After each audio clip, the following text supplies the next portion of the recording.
여러분, 요즘에 앞에 우리 기도하신 집사님도 언급을 하셨습니다만 삶의 현장이 참 어렵다 하는 생각을 많이 합니다.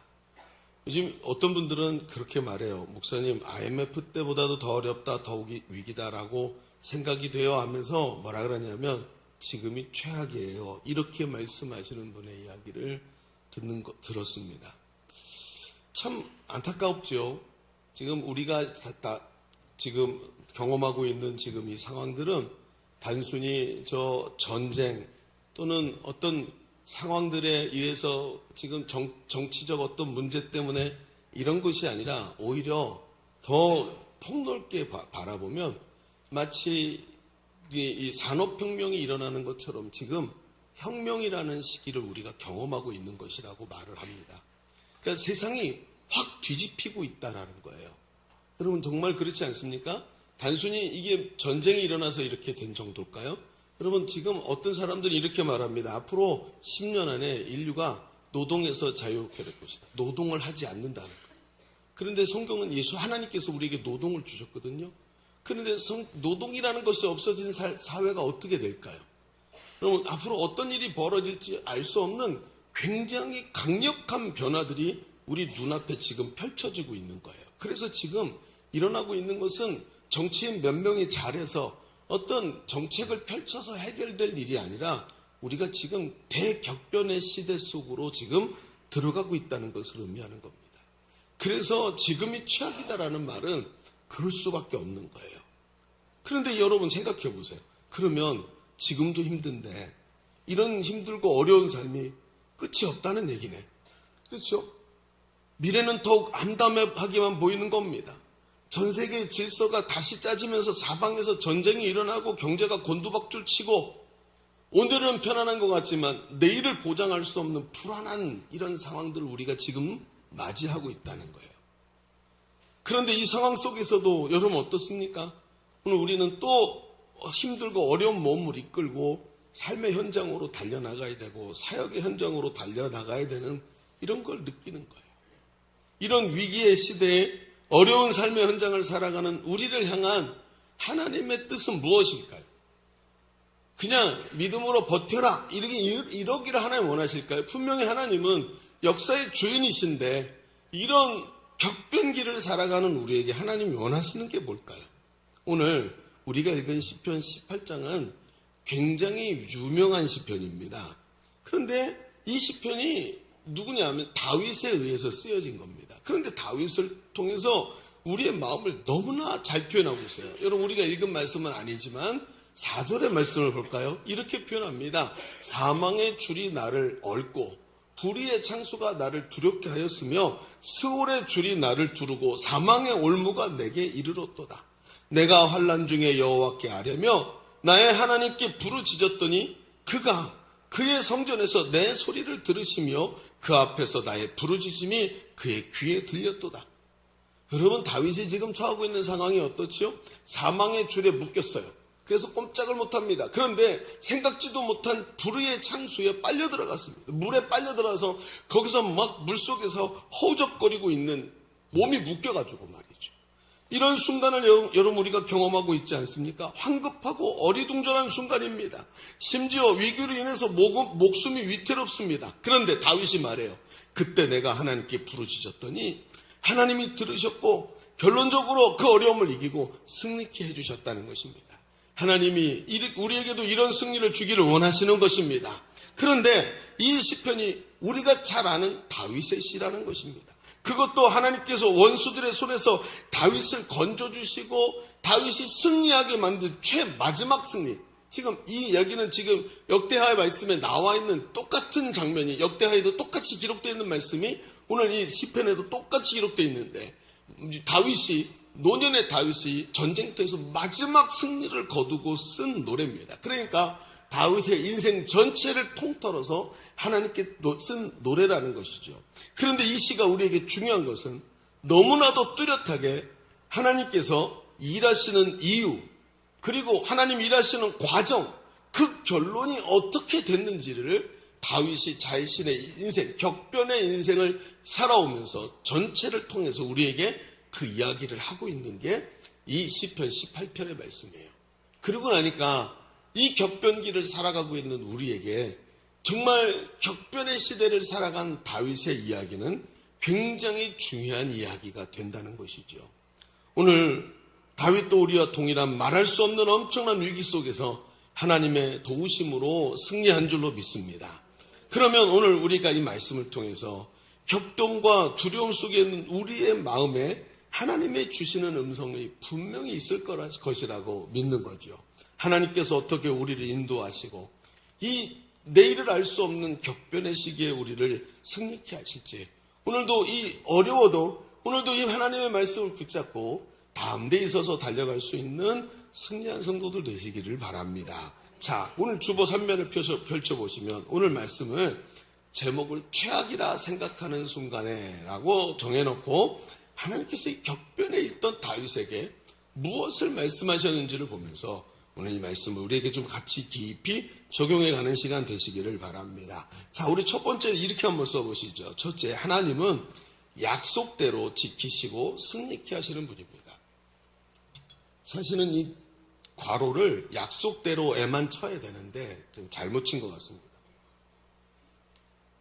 중요한 말이 뭐죠? 하나님은 어떻게 하시는 분이라고요?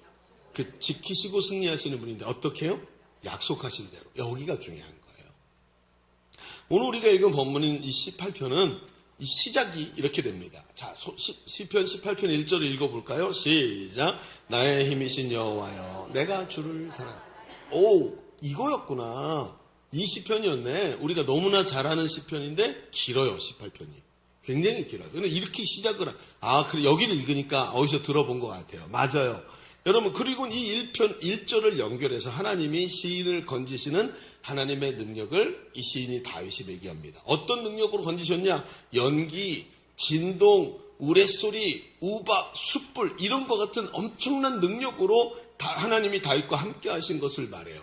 다이나믹한 영화의 한 장면같이 보입니다. 그런데 이 시는 그 모습도 설명하지만 더욱 중요한 곳에 초점을 맞추고 있어요. 어디냐 하면 하나님께서 왜 이 다윗을 건지셨는지에 대해서 말을 합니다. 어디 말하냐고요? 오늘 우리가 읽은 본문 중에 21절, 22절입니다. 같이 한번 읽어보겠습니다. 왜 건지셨는지 한번 보세요. 시작. 이는 내가 여호와의 도를 지키고 악하게 내 하나님을 떠나지 아니하였으며 그의 모든 규례가 내 앞에 있고 내게서 그의 율례를 버리지 아니하였음이로다.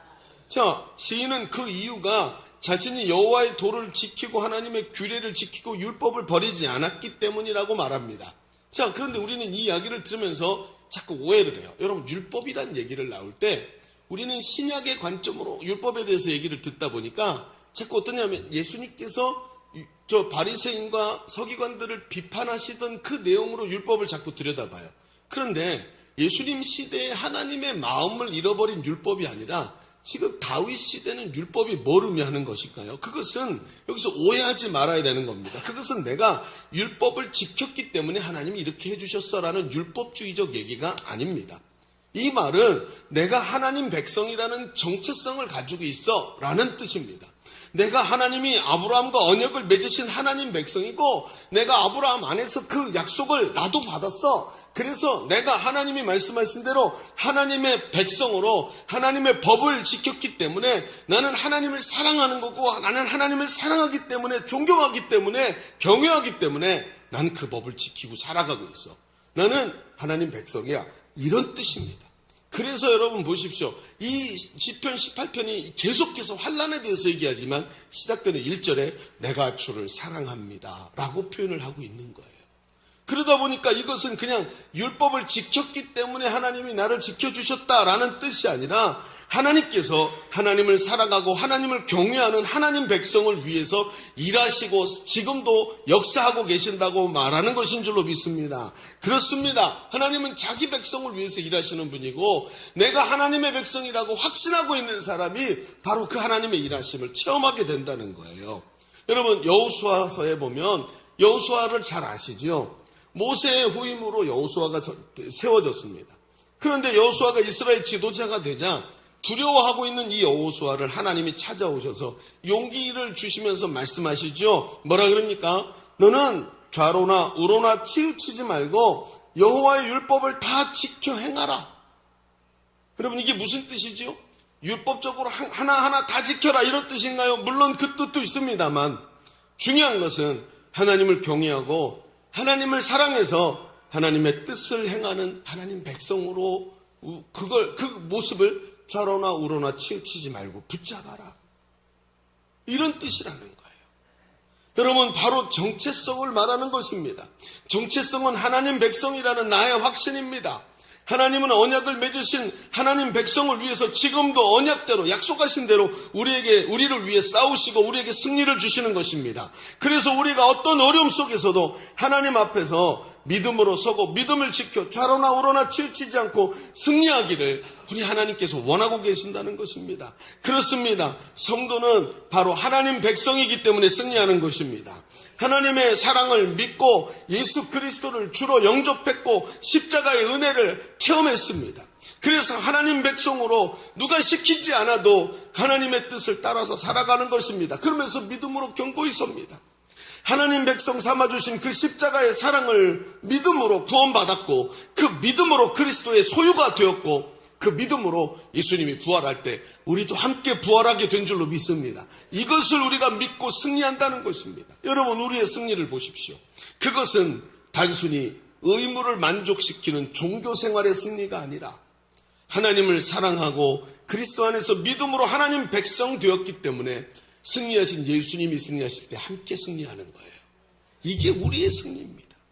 예수님은 믿는 자에게 능치 못함이 없다고 말씀하셨습니다. 하나님이 나를 얼마나 사랑하시는지 아들까지 십자가에 내어주시기를 주저하지 않으신 그 사랑을 붙잡고 하나님의 사랑 때문에 오늘도 하나님과 함께하는 삶을 살아가는 것입니다. 여러분, 우리 시대를 보십시오. 전 세계가 전쟁의 소용돌이에 휘말려 들어가고 있습니다.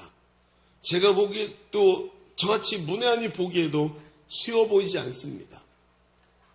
정말 세계의 질서가 다시 만들어지면서 우리가 섣불리 설명하거나 평가하기 어려운 복잡하고 다양한 현상들이 다각적으로 전 세계에서 일어나고 있는 것을 봅니다. 그런데 이런 파도가 전과는 다르게 우리의 삶에 너무나도 직접적인 영향을 미치고 있죠. 여러분, 저기서 그 호르무즈 해협이라는 그 곳에 배가 지나가지 못하게 막고 있으니까 그 배가 막힌 것 때문에 물가가 오르기 시작하고 우리의 직장이 휘청휘청거리기 시작합니다. 정말 이런 시대가 되어버렸어요. 너무 세계가 하나로 묶여가지고 한 놈이 쓰러지면 다 쓰러지는 그런 상태가 되어버렸단 말이죠. 그러면 어떤 분이 이렇게 얘기해요. 이번에 이런 사태가 분명히 장기화될 거라고 합니다. 이제 이런 미래를 보는 안목이 있는 이런 전문가들이 하는 얘기입니다. 그러면서 어떤 사람은 뭐라 그러냐면 한동안 세계 경제가 분명히 막혀서 이 대동맥이 막힌 것 같은 현상이 벌어질 거래요. 전 지구적으로 올 거라는 겁니다. 그러면서 뭐라 그러냐면 휴지, 라면, 치약, 비누 이런 것들을 미리 사재기 해놔야 된다고 얘기하는 사람들이 벌써 생기고 있습니다. 1년은 갈 거라고. 반드시 간답니다. 여러분, 어떻게 생각하십니까? 그들의 말이 이렇든지 저렇든지 중요한 게 아니고 중요한 게 뭐냐면 우리에게 지금 두려움이 있다는 거예요. 이 두려움이 우리를 장악하고 있다는 거예요. 우리 속에 이 두려움이 퍼지면서 염려, 걱정, 근심이 우리의 믿음을 앞지르고 있습니다. 이때 마귀가 이 염려, 걱정, 근심을 이간질합니다. 이걸 가지고 말이죠. 하나님께 믿음으로 붙잡았던 손을 그걸 붙잡고 있어야 되는데 많이 보니까 너무 두려운 거예요. 그러니까 하나님의 손을 놓고 뭐 해요? 옆에 있는 지푸라기를 붙잡기 시작합니다. 세상을 붙잡기 시작합니다. 믿음이 없어서 넘어지게 하고 하나님의 사랑을 의심하게 합니다. 하나님의 사랑에 대한 의심이 들어오면서 믿음이 공격을 받고 무너집니다. 하나님이 나를 인도하시고 지키시는 것이 아니라고 소리치는 마귀의 소리가 우리 귀에 쟁쟁하게 울리기 시작하면서 이 안에서 두려움이 점점 커집니다. 그러니까 주님을 붙잡았던 손을 놓고 하나님의 그 권능의 손을 놓고 세상을 붙잡기 위해서 지푸라기 같은 금융인의 세상에 무엇이나를 붙잡고 늘어지면서 우두둑 떨어지고 그리고 뒤로 고꾸라지게 되는 거예요. 제가 몇 년 전에 한번 중국의 선교지에 우리 교회 청년들을 데리고 갔다 온 적이 있었습니다. 거기서 한 장로님 한 분을 만나게 되는데 좀 키가 있으시고 호리호리하고 마치 좀 뭐랄까 병치레를 하셔갖고 빼짝 마르셨어요. 그런 장로님을 소개를 받았어요. 근데 이분이 누구냐면 젊어서 신학교에 가셔서 목회자가 되겠다고 이 길을 가신 분이었어요. 그런데 얼마 지나지 않아서 신학교에서 이 길은 내 길이 아니다 하고 신학교를 그만둔 거예요. 사람들이 사명을 버렸네 이렇게 생각했는데 그게 아니라 나는 다른 방법으로 하나님의 일을 하겠다고 하면서 목회자 코스를 그만두고 제주도에 가서 전념소 목장을 하기 시작했습니다. 당시만 해도 전념소 개량이 아주 힘들고 전념소가 드문 시대였어요. 그러니까 사람들이 이게 돈이 되니까 배우려고 하면 가르쳐줘야 되는데 그걸 가르쳐주지 않고 경쟁자로 생각하고 전념소 개량을 안 가르쳐주는 거예요. 그 약한 전념소를 개량하려고 목장을 해서 이렇게도 해보고 저렇게도 해보면서 노하우를 축적하고 큰 농장을 이루었어요. 부자가 된 거죠. 근데 이분이 늘 입에 달고 살던 말이 있었습니다. 뭐라 그러냐면 나는 하나님이 주신 사명이 북방선교입니다. 북한 선교란 뜻이에요. 북방선교입니다 하고 사셨습니다. 그러다가 시간이 지나면서 재산은 많아졌는데 연세가 좀 생기셨죠. 그리고는 어떻게 했냐면 재산을 다 싸가지고 호주로 이민을 갔습니다. 이민을 가서 국적을 호주 시민권을 받았어요. 사람들이 말했습니다. 그렇지, 그럼 그렇지. 무슨 사람들은 말로 뭘 못하겠어. 그래, 이제 연세도 많으신데 쉬시고 여생을 편안하게 즐겨야지. 저 북한 선교를 어떻게 하겠어? 선교사들한테 돈이나 좀 후원하고 그러면 되지. 이렇게 생각을 한 거예요. 그런데 이분이 어느 날 연변에 저 중국 연변에서 쓰러져가는 단과 대학을 돈을 주고 샀어요. 이사장이 된 겁니다. 다 이제 없어져야 되는데 그 풀만 무성하게 남은 단과 대학에 학생도 몇 없는 걸 사가지고 일으켜가지고 대학을 크게 만들어서 조선족들이 거기서 이제 대학을 다니게 해준 거예요. 그리고 대학을 소유했으니까 어때요?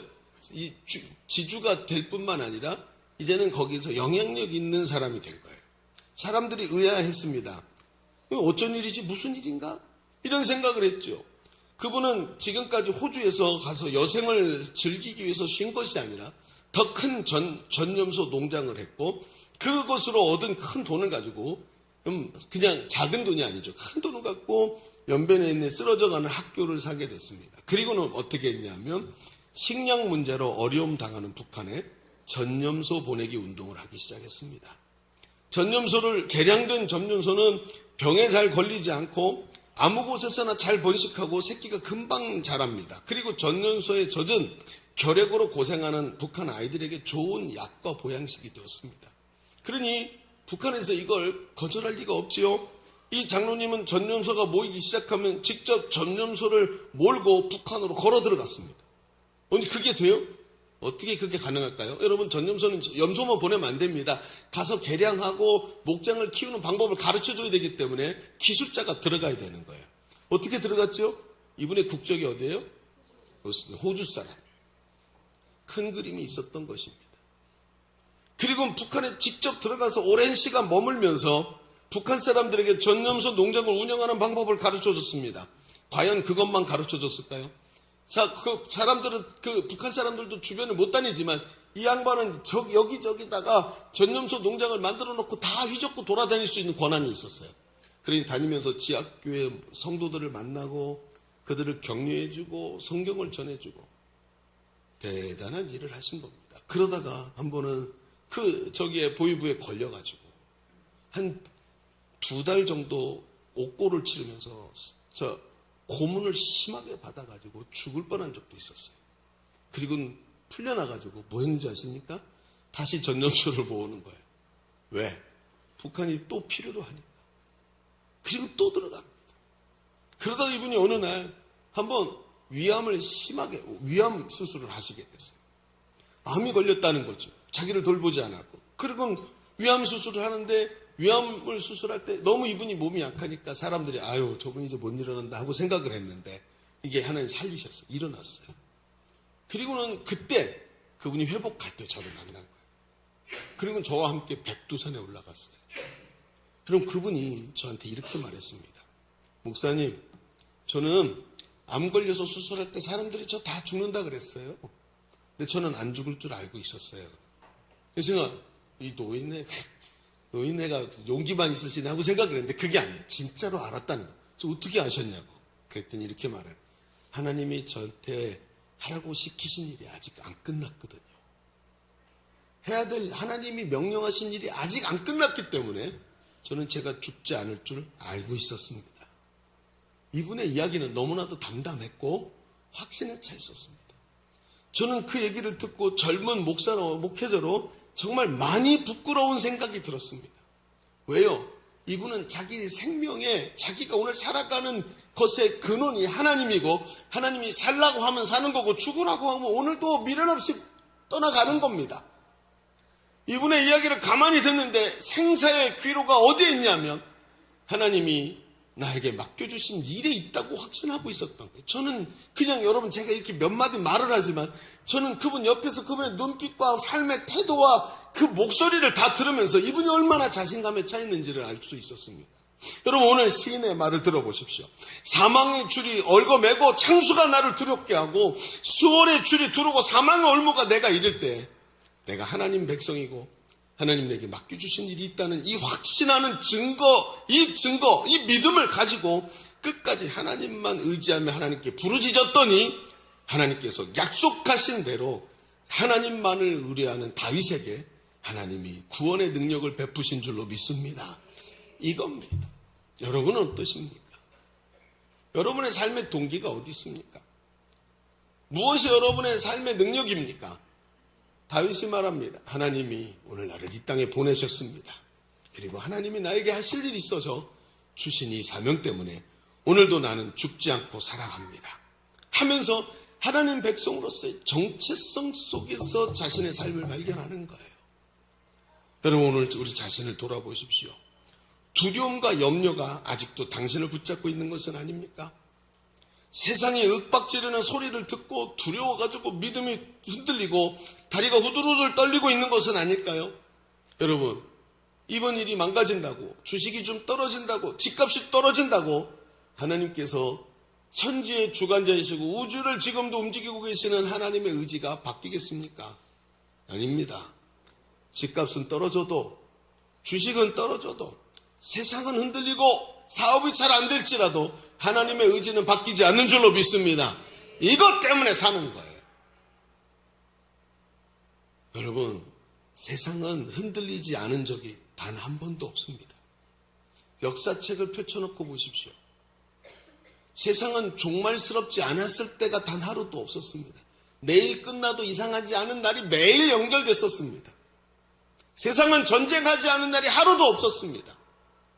세상은 망할 것 같지 않았던 날이 하루도 없었습니다. 그러나 천지의 주관자이시고 역사의 주인이신 하나님의 뜻은 단 한 번도 변하지 않은 줄로 믿습니다. 나는 그 하나님의 소유된 백성이에요. 이게 오늘도 우리의 능력입니다. 그걸 붙잡아야 이 격변의 시기에 믿음으로 승리하는 줄로 믿습니다. 자, 우리 첫 번째 얘기를 좀 정리합시다. 우리는 지금까지 우리에게 두려움을 주는 격동의 시대에 하나님은 우리를 어떻게 인도하시는가에 대해서 말씀을 나눠보았습니다. 눈에 보이고 피부에 느껴지는 격동과 환란이 아니라 하나님을 믿고 오늘도 우리에게 주신 하나님의 약속을 따라 달려갈 때 하나님께서 주시는 능력이 우리에게 힘이 되고 우리의 구원이 되는 줄로 믿습니다. 자, 그런데 오늘 이 시편은 여기서 맞출 수가 없어요. 왜냐하면 이렇게 단순하지가 않기 때문에 길어요. 그런데 이 말씀은 오늘 우리가 읽은 짧은 요 18절에서 24절 말씀만 해도 그 내용이 똑같이 이게 끝이 아니네 하고 하는 생각이 드는 대목이 나옵니다. 자, 23절부터 볼까요? 이렇게 23절 24절 읽어보겠습니다. 자, 같이 읽어봅시다. 시작. 또한 나는 그러므로 여호와께서 내 의를 따라 갚으시되 그의 목전에서 내 손이 깨끗한 만큼 내게 갚으셨다. 하나님이 나를 구원하시고 내게 승리를 주신 또 다른 이유를 말하네. 이게 뭐야? 이 목사님 그렇게 믿음으로 하나님 백성이라는 확신만 가지면 된다지 않습니까? 근데 이제 뭐라 그랬냐면 내 손이 깨끗한 만큼 내게 갚으셨다. 나의 죄악에서 내가 스스로 지켰더니 하나님께서 내게 은혜를 주셨다. 내가 해야 될 일이 있네요. 여러분, 우리는 다윗을 잘 알고 있습니다.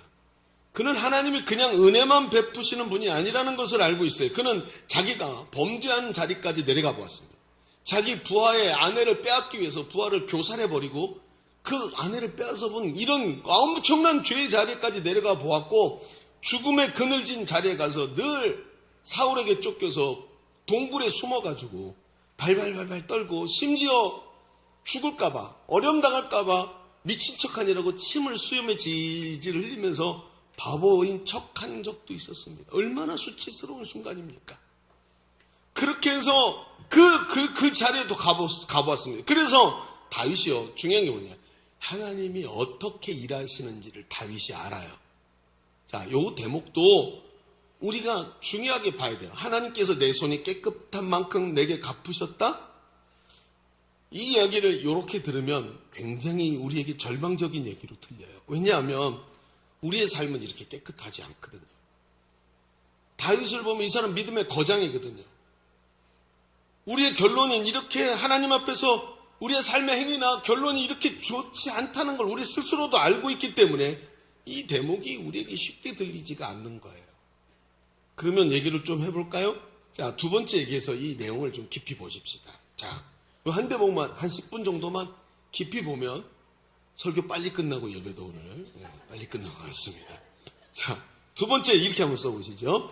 하나님이 우리에게 승리를 주시는 방법을 알아야 합니다. 뭘 알아야 된다고요?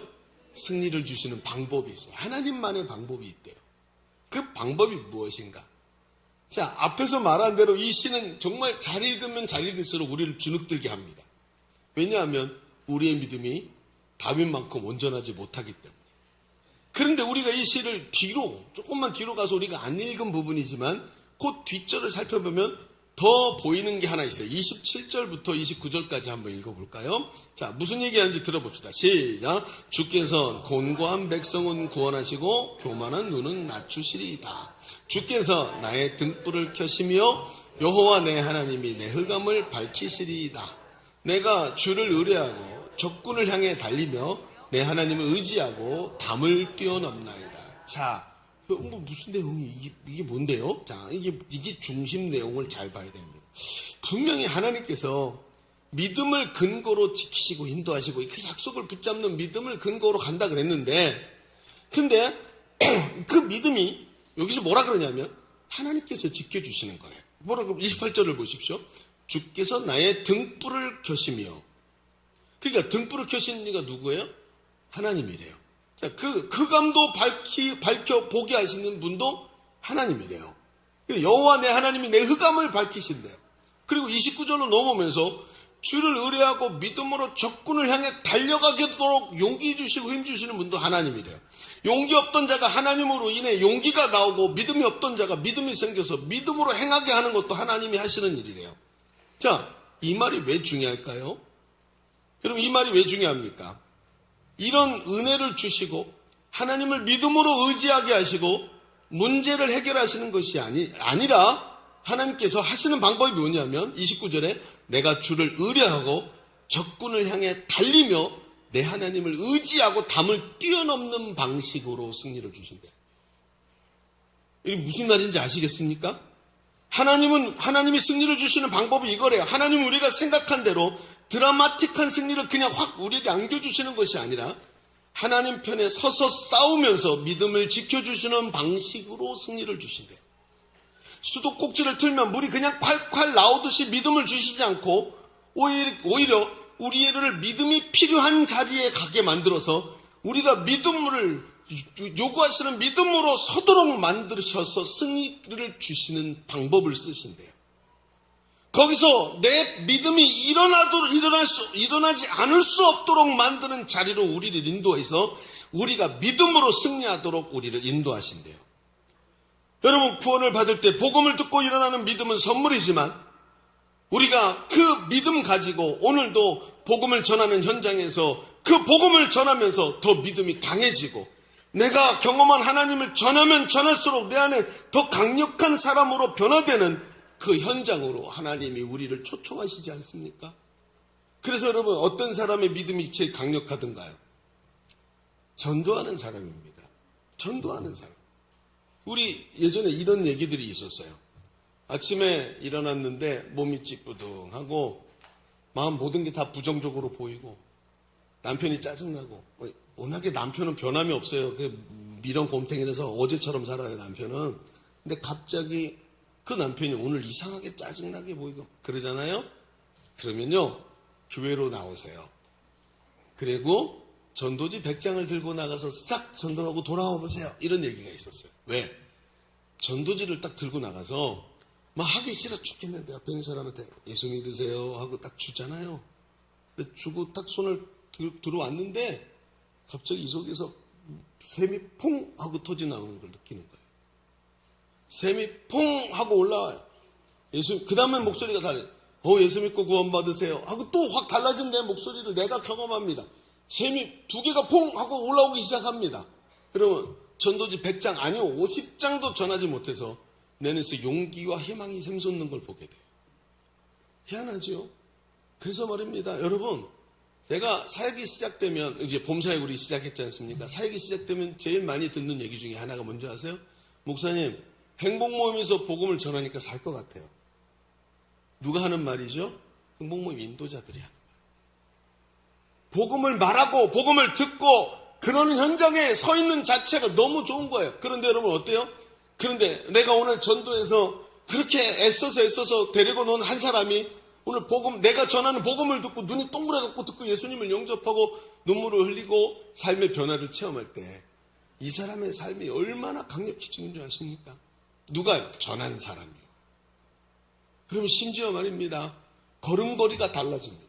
제가 예전에 그랬지 않습니까? 여러분 행복모임에서 치유기도를 했는데 치유기도가 눈앞에서 딱 치유가 되는 걸 보고 집으로 돌아오는데 얼마나 담대한지. 난 지금 죽어도 여한이 없다. 차라리 지금 죽었으면 좋겠다. 왜? 지금 죽으면 하나님이 나와 함께 하시는 게 너무 확실하니까. 오늘 죽으면 천국 간다는 확신 때문에. 저기 덤프트럭이 달려오는데 저 덤프트럭에 치여도 나는 안 죽는다 하는 이런 강력한 힘이 생기더란 말이에요. 여러분 사람이 가장 강한 데가 어딥니까? 저 하나님 나라 천국을 정확하게 바라보고 오늘도 그 하나님 나라를 위해서 일하는 사람에게 하나님이 능력을 베푸시더라고요. 그렇지 않습니까? 여러분 다윗의 초년을 생각해 보십시오. 다윗의 초년에 자기 장인인 사울이 목적이 하나밖에 없어요. 다윗을 잡아 죽이겠다. 온 왕이 말이죠. 온 나라의 국력을 동원해서 그 다윗 하나 잡아 죽이겠다고 정신이 나가고 눈이 새빨개갖고 다니는 시기에 그 하나님께서 왜 다윗을 그 자리로 끌고 가셨을까요? 다윗의 거의 모든 신은 그 사울을 피해 다니면서 숨어있던 굴에서 만든 겁니다. 거기서 하나님을 만났어요. 거기서는 하나님 앞에 믿음이 없이는 살 수 없는 광야 같은 그곳에서 하나님을 만났고 거기서 그의 믿음이 강력하게 세워졌어요. 다윗은 그 시간을 절대 원망으로 보내지 않았습니다. 다윗은 그 시간에 절대 어떻게 하면 이 문제를 해결할까 생각하지 않았습니다. 심지어 사울이 와서 자기 눈앞에서 잠을 자고 있네.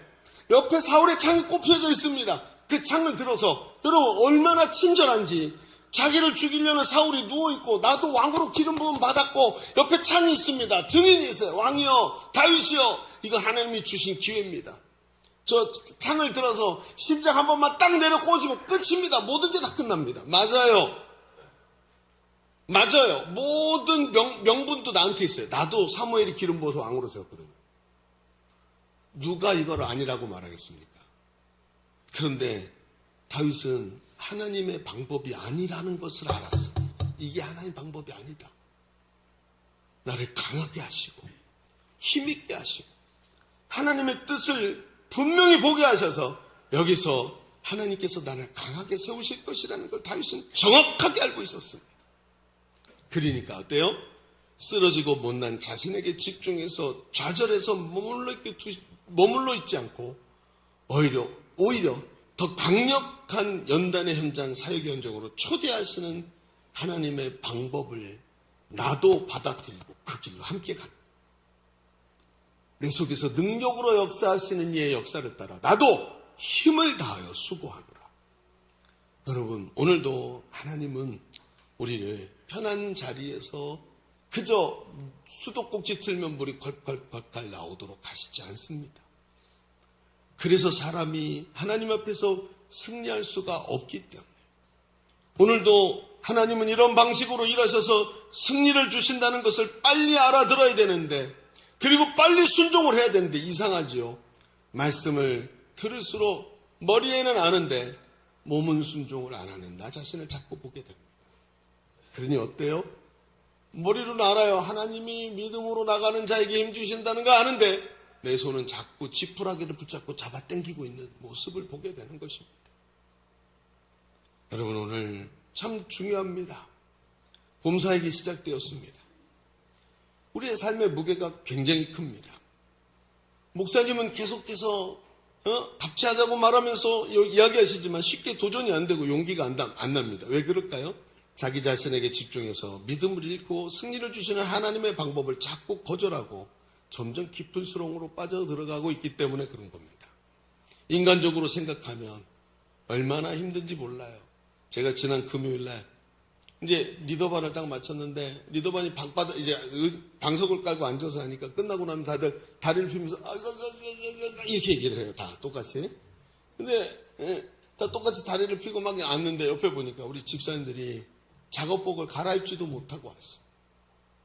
하루 종일 일하셔서 피곤한데 작업복을 갈아입지도 못하고 와가지고 거기서 말씀 배우고 이번 주에도 행복모임 인도하려고 막 준비하면서 그곳에 왔습니다. 인간적으로. 그리고 나서 어떻게 해요?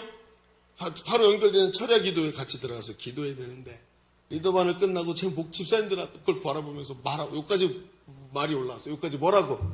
집사님 힘들죠? 오늘 집에 가서 그냥 온라인으로 TV 켜고 예배 드리다가 일찍 주무세요라고 말하고 싶으면 여기까지 와서 여기까지. 진짜 아세요, 여러분? 정말 여기까지 나오더라고요. 좀 쉬면 좋겠다. 얼마나 편할. 그런데 여러분 알죠? 하나님이 일하시는 방식을 알기 때문에 그 말을 할 수가 없었어요. 하나님이 일하시는 방식을 알기. 여러분, 오늘 나도 두렵습니다. 저도. 내 고집대로만 밀고 나가서 될까 하는 생각이 들기도 합니다. 그런데 믿음으로 마음을 열고 하나님의 초청을 들어보십시오. 하나님은 드라마틱한 승리가 아니라 하나님 편에 서서 믿음으로 끝까지 싸워서 이기도록 승리의 방법을 우리에게 이렇게 주시는 분입니다. 그러니 오늘도 봄사역으로 초청하시는 하나님의 음성을 어찌 거절하겠습니까? 앞에 오달리아 장로님을 보십시오. 그분이 끝까지 승리한 방법은, 그 암수술을 하면서도 육신의 이 연약함을 이겨낸 방법은 오히려 사역 현장에서 자기에게 맡겨주신 사명을 감당하기 때문에 달려갈 수 있었던 거예요. 저는 그 암 환자가 백두산 꼭대기를 저와 함께 올라가는 것을 지켜봤습니다. 백두산 꼭대기까지 올라가더라고요. 거기서 그 천지를 내려다보면서 앞으로도 할 일들을 다시 마음에 가다듬고 달려가는 그 암수술 마친 70이 넘은 노인을 바라보면서 하나님 앞에서 저의 자세를 돌아다보는 시간이었습니다. 사랑하는 여러분, 최악이라고 생각한 순간, 지금이 최악이구나 하고 생각하는 순간에 오늘 하나님께서 우리를 통해 일하시기를 원하십니다. 우리의 마음의 자세를 바꾸십시다. 그리고 하나님 앞에서 오늘도 앉아있는 자리가 아니라 서서 다시 용기를 내서 힘있게 달려가서 이 시대의 변화를 넘어서서 이 하나님께서 역사의 주관자이신 하나님께서 이끌어 가시는 그 위대한 사명의 자리에 핵심에 서서 주인공으로, 역사의 주역으로 승리하는 우리 성도들 되시기를 주의 이름으로 축원합니다. 축원합니다.